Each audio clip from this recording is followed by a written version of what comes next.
Lionel মেসির কাছে আছে বিশ্বকাপ, আছে ব্যালন ডিওর। ক্রিস্টিয়ানো রোনালদোর কাছে আছে অসংখ্য রেকর্ড, অসংখ্য ট্রফি।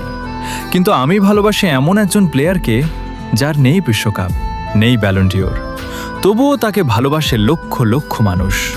তার নাম নেইমার জুনিয়র। কারণ সে শুধু খেলতো না, সে ফুটবলটাকে অনুভব করত। তার ড্রিবলিং, তার স্কিল মানুষকে হাসাতো আবার কাঁদাতো। কিন্তু এই মানুষটার ক্যারিয়ারটা সহজ ছিল না। বারবার ফাউল, বারবার ইনজুরি। মাঠে পড়ে থাকা নেইমার, এই দৃশ্যটা যেন আমাদের কাছে খুবই পরিচিত।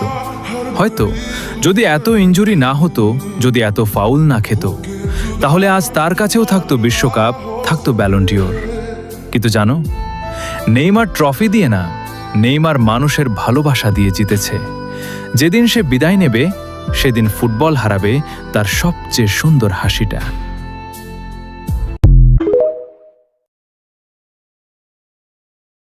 খবর শোনা যাচ্ছে নাকি 2026 ফিফা ওয়ার্ল্ড কাপে 13 নম্বর জার্সি পরে মাঠে নামতে পারেন বস নেইমার। যদি সত্যি এটা হয়, তাহলে এটা শুধু একটা জার্সি নাম্বার হবে না, এটা হবে একটা নতুন গল্পের শুরু। কারণ অনেক দিন পর নেইমারকে আবার বিশ্বকাপের মঞ্চে দেখার স্বপ্ন দেখছে কোটি কোটি ভক্ত। হয়তো আগের মতো 10 নম্বর না, কিন্তু জার্সির নাম্বার বদলালেও নেইমারের জাদু বদলাবে না। হলুদ জার্সি গায়ে তার সেই ড্রিবলিং, তার সেই স্কিল, তার সেই হাসি, এসব দেখার জন্যই তো আমরা অপেক্ষা করছি। অনেক কষ্ট গেছে, অনেক ইনজুরি গেছে, অনেক মানুষ বলেছে নেইমার শেষ। কিন্তু নেইমার আবার ফিরছে, আবার স্বপ্ন দেখাচ্ছে।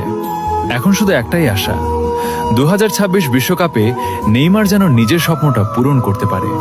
কারণ কিছু খেলোয়াড় শুধু ফুটবল খেলে না, তারা কোটি কোটি মানুষের হৃদয়ে বেঁচে থাকে।